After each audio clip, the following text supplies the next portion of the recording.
Can it get any more incredible? Yes? It's all incredible. It's all wonderful. You know, the people who are on this stage are for the most part, they're hand-picked. All the trainers have been hand-picked by me. And this next person that I want to bring up here, oh man, this guy is going to light a fire under your ass. This guy can resonate, all right? He can bring the house, all of it. He is a renowned professional speaker, an author, television personality. He has a high energy message that really has people shake off mediocrity. Shake off what? And live up to their true greatness. And he has been honored with award after award after award after award after award. And he's been touted as one of the world's top 5 speakers by Toastmasters International in all time. Good or good? He was actually awarded an Emmy for one of his recorded speech presentations, and he's become a leading fundraiser with PBS. With who? He is, I said, internationally recognized. He has got successful books all over the place. And one of his books is called Live Your Dreams. His newly released book is called It's Not Over Until You Win. This is a treat. This is the magnificence of none other than Mr. Les Brown.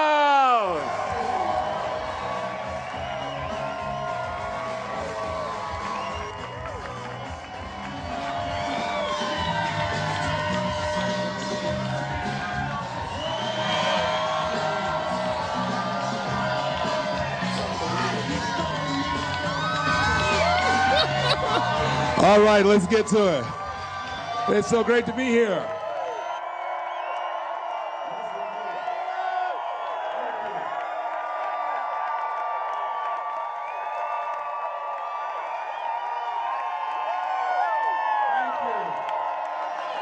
Well, let's get to work. All right, thank you. Let's get to work. You are beautiful. I'm so excited to be here.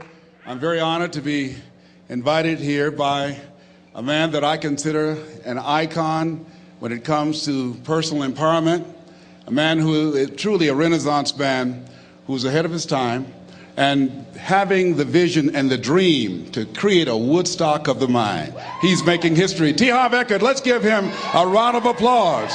Let's give it to him. Thank you so very much. Yes. And I consider him a personal coach, an example of what we all can be when we make up our minds of living from our greatness as opposed to our fears. How many of you have some major goals you'd like to achieve? Raise your hands, please.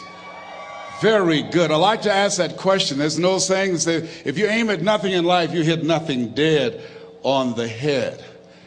I've been looking at my life and reflecting on my life because 10 years ago I was diagnosed with prostate cancer. I stand before you because of God's grace and mercy and faith in knowing that as we work together, as we believe in the possibilities of the fact that healing takes place first within, then without, the possibility is unlimited of what we can do. I'm going to do a national tour called You Are More Powerful Than Cancer. One of the things I think doctors should never tell anyone they're terminally ill. I think what they should say is that my knowledge and ability to help you has terminated.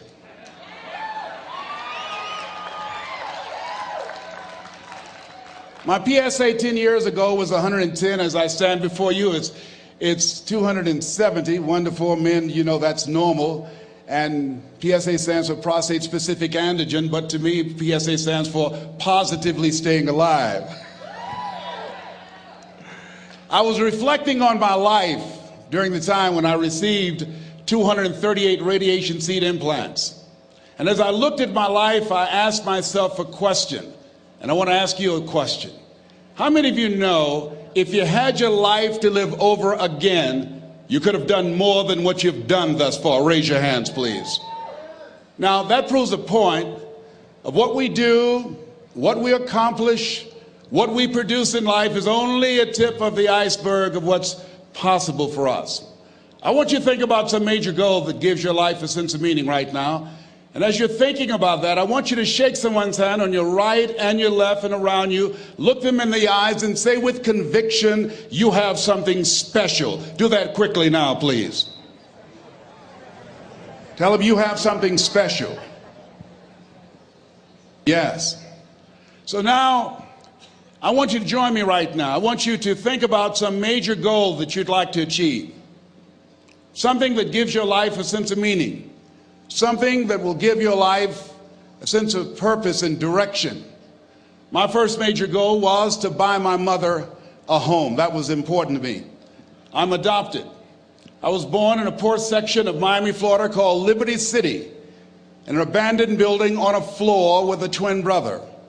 And when we were 6 weeks of age, we were adopted by Mrs. Mamie Brown. My mother was 46 years of age. She only had a third-grade education, but she had a PhD in mother wit. I feel like Abraham Lincoln, who said, all that I am and all that ever hope to be, I owe to my mother. I saw a sign once that said, God took me out of my biological mother's womb and placed me in the heart of my adopted mother. So my goal and dream was to buy my mother a home, to take care of my mother. My mother was a domestic worker on Miami Beach, and she would go to work, and many days she would take us with her. And we ate the food left over from the families that my mother cooked for. They were very kind and generous people. They would say, Mamie, whatever food is left over after you cook, you can pack it up and take it home to the children, the food that's left over after we eat, and feed those 7 children that you have adopted. Because of their generosity, many nights we did not go to bed hungry because they were so kind and so giving. We wore the hand-me-down clothes of the children that Mama kept. If they were too small, Mama could sew, she would let them out. If they were too large, she would take them in. And my mother was a great baker. She could bake a cake. She could bake a sweet potato pie so good you couldn't eat it with your shoes on. You had to take your shoes off so you could wiggle your toes. And I used to say, looking at the beautiful mansions that she used to clean, I would say, Mama. She said, what is it, boy? When I become a man, I'm going to buy something like this for you. I'm going to buy you a home one day. She said, oh, Leslie, you don't have to do that. I said, I know, Mama, but I want to. I'm going to one day. And she didn't know, and she was curious, where was I getting those thoughts from? I used to work and take care of Mr. Sidursky. He was a very demanding man, very meticulous guy. He would say, Leslie, I said, yes, sir, come here. Yes, sir, you did not clean this ashtray. I'm sorry, sir, I do apologize. And I'd clean the ashtray. And look at this dust here. Look at this dust. I'm sorry, sir. Now, what Mr. Sidursky did not know was that I deliberately didn't clean certain things because I wanted him to call me into his office. Because when he was in his office, he would listen to motivational messages by a guy by the name of Earl Nightingale. It's a series called The Strangest Secret in the World. We become what we think about. All of us are self-made, but only the successful will admit it. And as I heard those words, they began to program my mind and began to affect my thinking, and it changed how I saw myself. And my vision of myself began to expand. Listening to Bob Proctor talking earlier about awareness and how important it is, he most certainly is right, because I had the awareness at that point in time, as a result of being exposed to those messages, that I could do more than I was now experiencing. Even since I've been associated with working with Peak Potential, my level of awareness has expanded. Robert Riopel and Roxanne and Gail Kingsley, it began to expand all of the people that I've interacted with. Life is about expansion. Robert Schuller said success is never ending. And I want you to think about some goal that will give your life a sense of meaning and value. And whatever it is, I don't want you to limit it. I want you to expand it. I've found that most people fail in life not because they aim too high and miss. No, most people have been like me. Most people aim in life too low, and they aim too low and hit. I did that for many years, and many don't aim at all. So I want you to think about goals in 3 areas. Some personal goal that you'd like to achieve, something that gives your life meaning right now, and some career goal, some financial goal that you'd like to achieve, and your social contribution. Horace Mann said we should be ashamed to die until we've made some major contribution to humankind.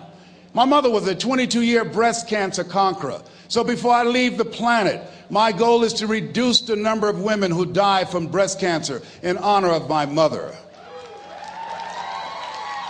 How many men are over 40? Raise your hands, please. As a 10-year prostate cancer conqueror, my goal is to decrease the number of men who die from prostate cancer, encouraging you to get your PSA test if you haven't done so, or your digital rectal examination. And I'll be glad when they can check our prostate by looking in our ears.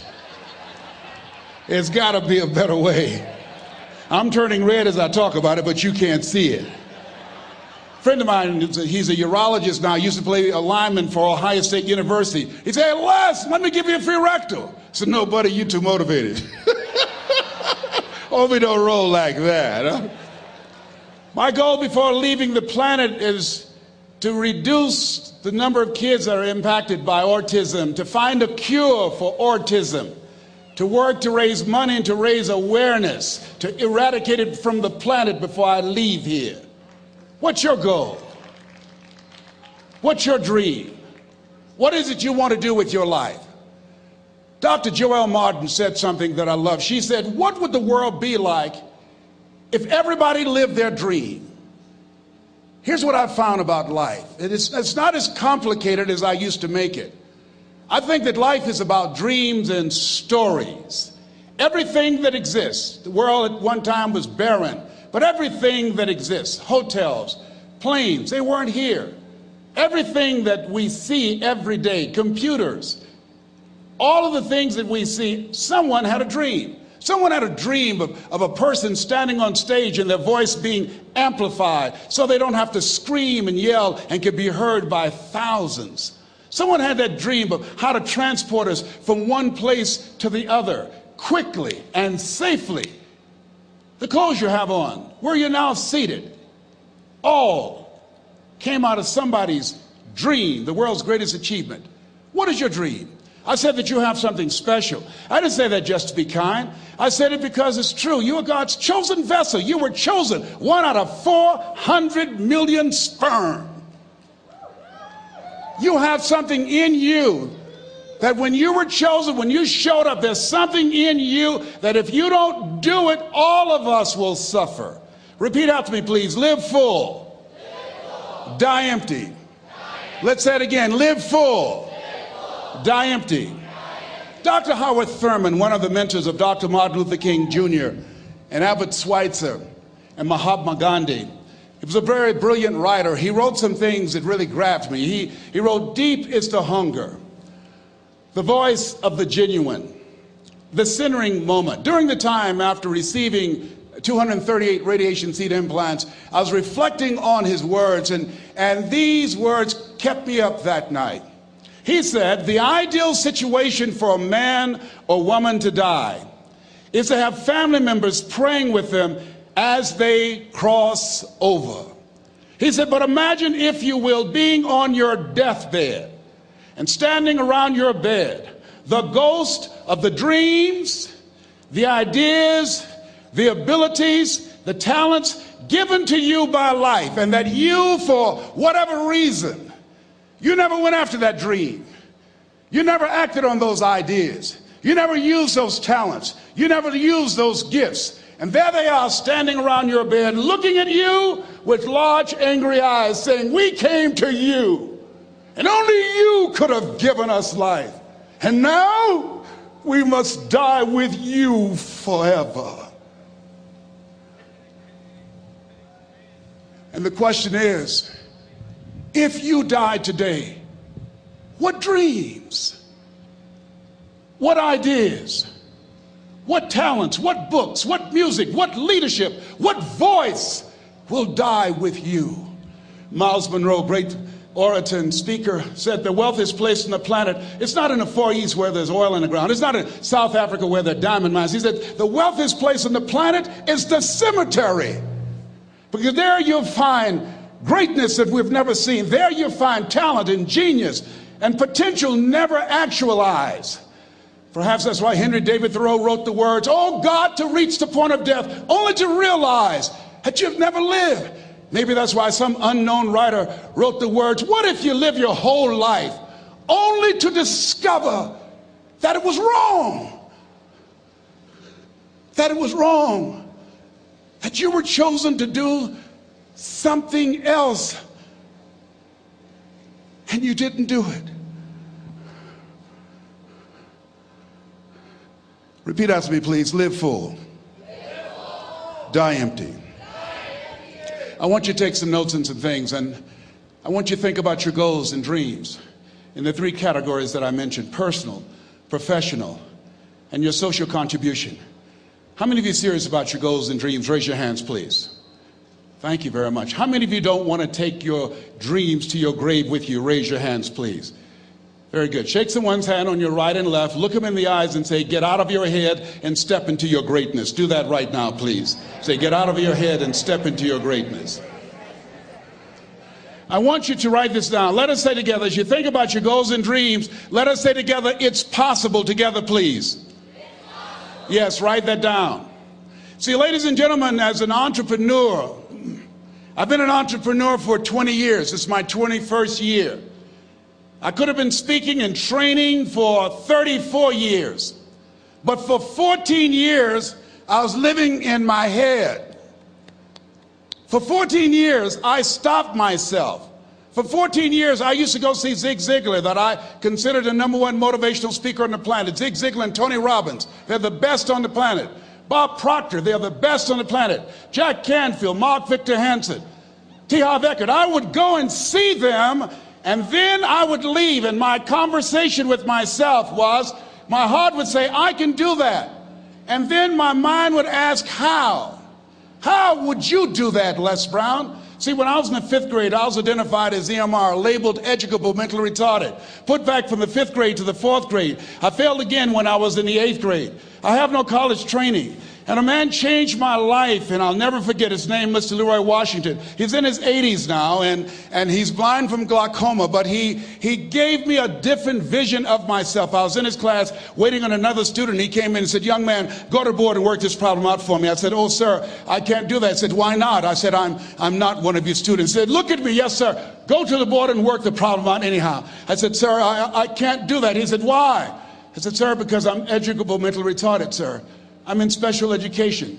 And the students started laughing. They said, "That's Leslie. That's not Wesley. He's DT. Wesley is the smart twin." He said, "What does DT stand for?" I said, I'm the dumb twin, sir." And as the students laughed at me, he came from behind his desk. He looked at me and he said, "Don't you ever say that again. Someone's opinion of you does not have to become your reality."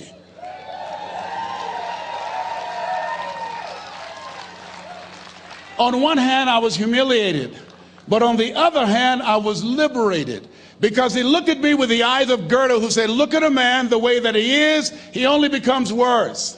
But look at him as if he were what he could be, then he becomes what he should be." And so we developed a relationship. And one of the things that I can just tell you as you think about your goals and dreams, all of us can say in a spirit of integrity that it's possible. That if anybody at any point in time lived their dream, then it's possible that I can live mine.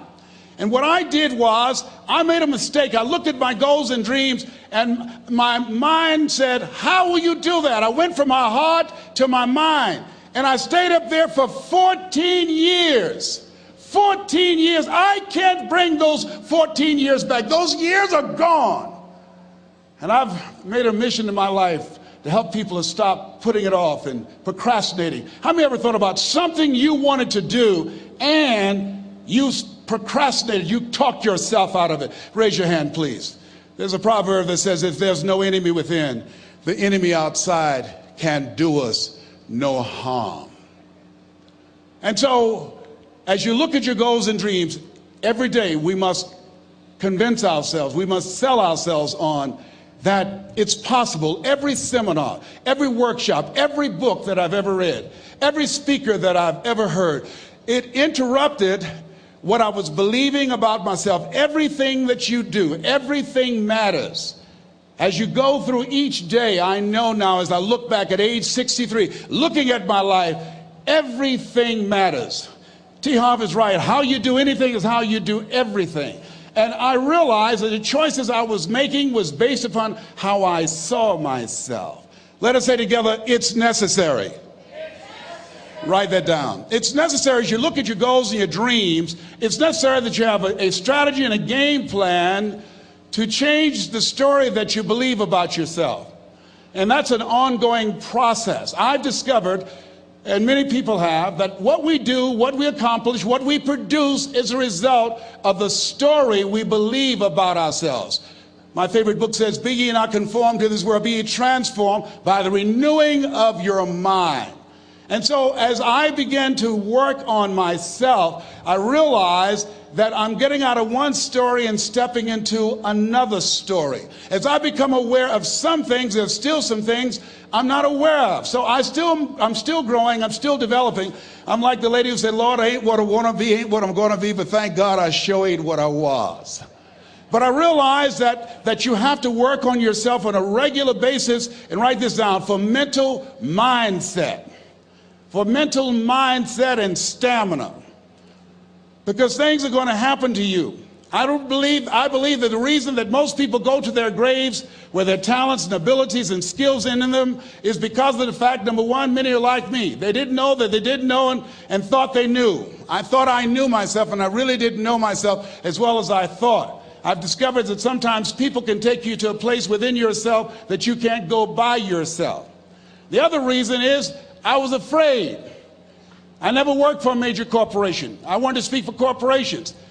I was afraid I would be exposed because I don't have a college education. I felt inferior because of the fact that I don't have a college education. I allowed that level of fear of failure to stop me. And because I never had any experience in it, I assumed that I could not do it. I was paralyzing myself by believing and assuming the limited part of myself as opposed to believing that I had something special. You have something special. There's something you want to do. Because you don't know how to do it doesn't mean that you can't learn. I like something that I heard. You don't have to be great to get started, but you have to get started to be great. Repeat after me, please. Leap and grow your wings on the way down. See, the people that will live their dreams, the 2% that will do that, these are, and write this down, become a risk taker. They're risk takers. They don't mind failing. They don't mind making mistakes. They're willing to take life on, take life in the collar. This, God said, if you're not willing to risk, you cannot grow. And if you cannot grow, you cannot become your best. And if you cannot become your best, you can't be happy. And if you can't be happy, then what else is there? I like what Helen Keller said. She said, life is short and unpredictable. Eat the dessert first. Here's something else. Write this down. Make it important to become financially independent. You know, people say money won't make you happy, but everybody want to find out for themselves. A friend of mine named Rita Davenport said, money's not important, but it's right up there with oxygen. And let me tell you something, fellas, even if you're as homeless as I am, you got some money, some women will find something cute on you. Oh, he's got eyelashes like Tom Cruise. He's got to walk like Denzel Washington, you know. I used to be so broke I'd walk past a bank and trip the alarm. Creditors would call the house and my children would answer the phone and say, my daddy say he's not home. Repeat after me, please. I'll never be broke again.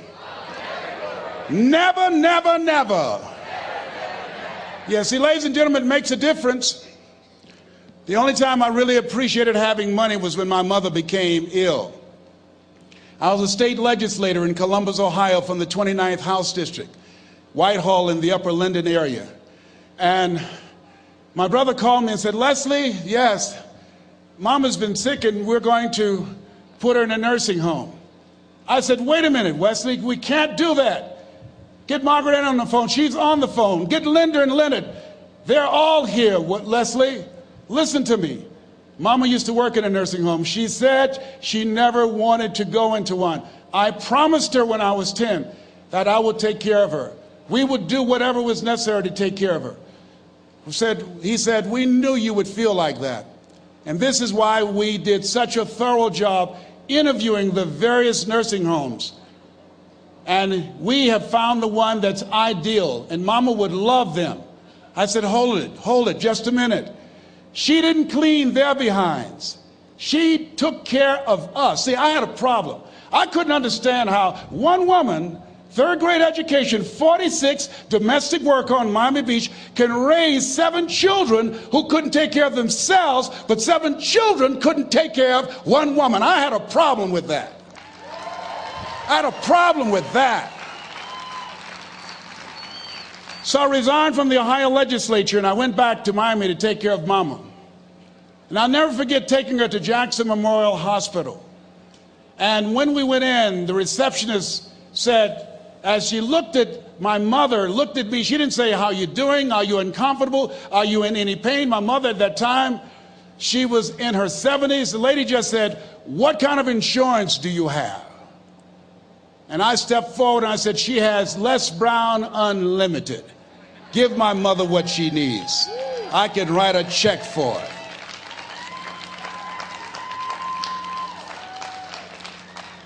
It gives you choices. It determines the difference in life and death, ability to afford health care, the quality of education that you can provide for your children, the ability to make a difference in the community. I'm doing training with young people in an area of Chicago called Englewood, where more young men have been killed in Englewood than in the Iraqi war, teaching them how